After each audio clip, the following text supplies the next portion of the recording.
Well, hello everybody. Welcome to Sam's Doing Stuff. What am I doing today? Well, I'm going to make a driveway.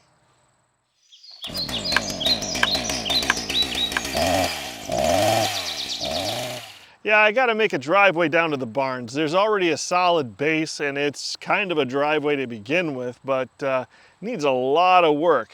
And of course you can never start right with the project. This isn't just let's throw some gravel down. I got to actually start over here. This area was, I don't know, some kind of landscaping or something next to our good driveway, our good concrete driveway. And then you kind of see the gravel driveway peels off there. Well, this all just needs to be taken out, and not only taken out, but it also needs to be repaired. It's gotten so low that some of the material from under the driveway is starting to wash out. So I am just going to backfill this all in with some decent material that I'm sure I'm going to get from doing the driveway over there. But the first thing I got to do is they got this drain here that I suppose was there to prevent the mulch from washing out. So water coming across the driveway, I don't know, that doesn't need to be there, that's for sure. And there is a pipe that goes underneath the driveway, so the water that comes from over there goes into a drain and goes out here. That's fine. This whole thing here just kind of seems like a solution looking for a problem. It's kind of ridiculous.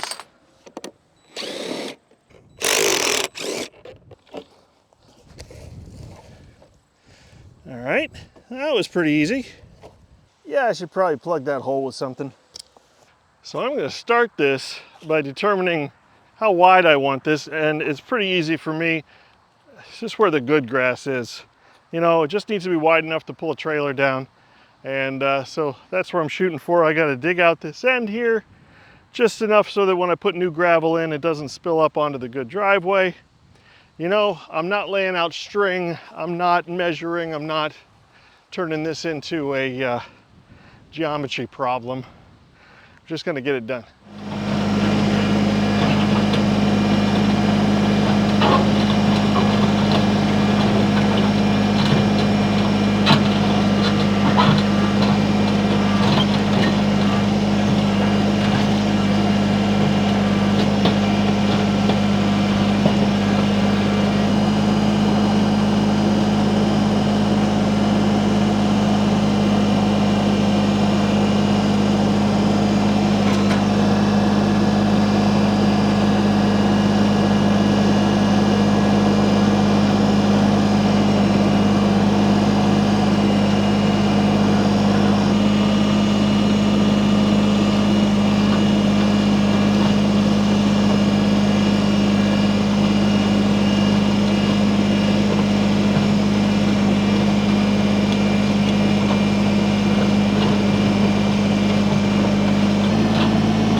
Time to do the easy part, well, easier part. Just defining the edge of the driveway. Going to use the box blade, put the rippers down a little bit, make the box blade pretty good and aggressive, you know, leaning forward a little bit more, and just start ripping this up.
That's looking pretty good. Yeah, so it's just back and forth, back and forth, back and forth. And you just rip it up, you know. Now, once again, I think I said I've got a good solid base here. So all I'm looking to do is widen it and get some edging along here so I know where to put the new layer of gravel. Now, I've been picking up by hand a lot of the weeds and stuff that get ripped out. You're not gonna get them all, and they're gonna grow back. And putting down weed block does not prevent, you know, anything from growing up. You got enough dust and stuff created in the gravel that weeds will grow in it. So I'm not gonna put down weed block because, like I said, the base is solid. The only reason to put down weed block or fabric is to prevent your rocks. If you're making a brand new driveway, prevents the rocks from going down and sinking into the mud and the dirt below. It kind of preserves your stones. Now, as I was going along, anything that I did get with some decent dirt in it, I put up here. Problem is, it's got a lot of weeds and stuff in it. Just needs, like, heck, I don't know, that big rock, I could bury that. I'll just bury it. Yeah, this just needs raked out and sorted. So, a lot of manual work. Gotta get off the tractor and do some real work every once in a while.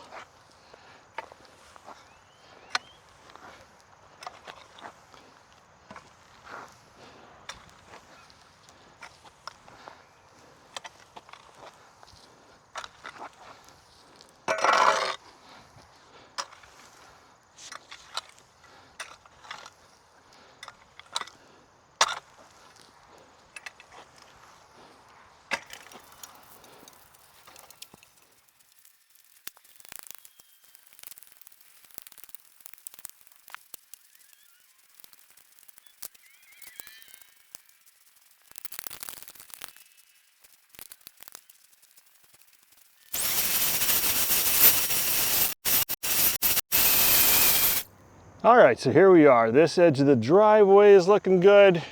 This only needed to be done so you've got an edge to put the new stone against. And I'm happy with that. And like I said before, this is good.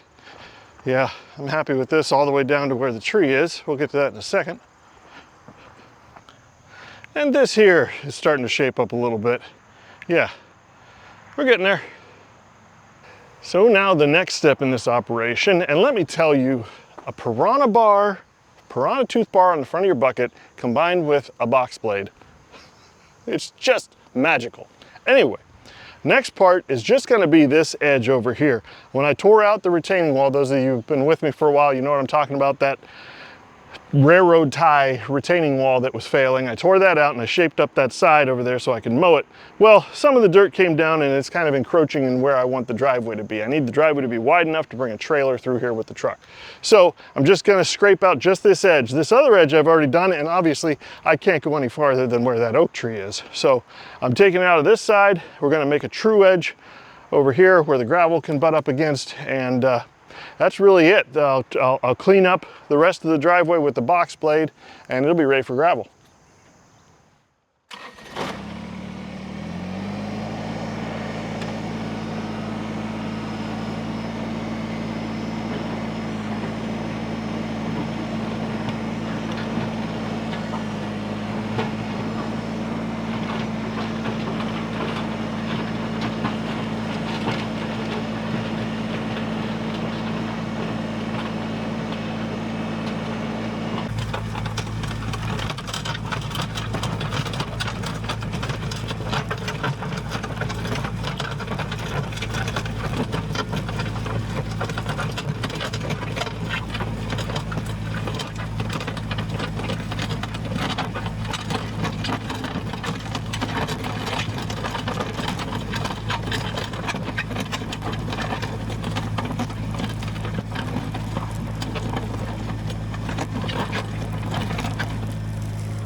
I think that's going to be good enough. I got a nicely defined edge over here. Pour the gravel up against that, that'll be good. This side, not so much, but it'll be fine. Covering up all this vegetation with new gravel, yes, the vegetation will grow through. Really, you got two choices. You can either do this over and over and over again every time the weeds grow through, or you can spray. And I'm gonna spray, which actually got a question for y'all. I'm looking for a sprayer for the tractor. It seems like the 3-point sprayers are a lot more, like hundreds of dollars more than the ATV sprayers because they have that 3-point attachment. Well, I have a 3-point carryall. So my idea was I would use that to mount an ATV sprayer, which, like I said, I'm gonna save probably $400 getting one of those. Anyway, if you think that's a good idea, let me know. But that's what's going through my head because I need a sprayer.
Well, there you go. Final results. It's not quite as good as Neil does from Dig Drive DIY, but I think for what I did, he'd be happy too. Yeah. So this driveway's about 300. Well, it's at least 300, maybe 350, and I made it about 8 feet wide. And yeah, I'm happy. I'm happy for this season. I'm gonna drive on it, pack it down, you know, and then maintaining it. And like I said before, maintaining it is definitely going to be getting a sprayer to make sure that the weeds don't take it over again, you know, because it's a lot of work. It's a lot of work to revive a gravel driveway, and it's a lot of maintenance, and I think a sprayer is going to make that a lot easier.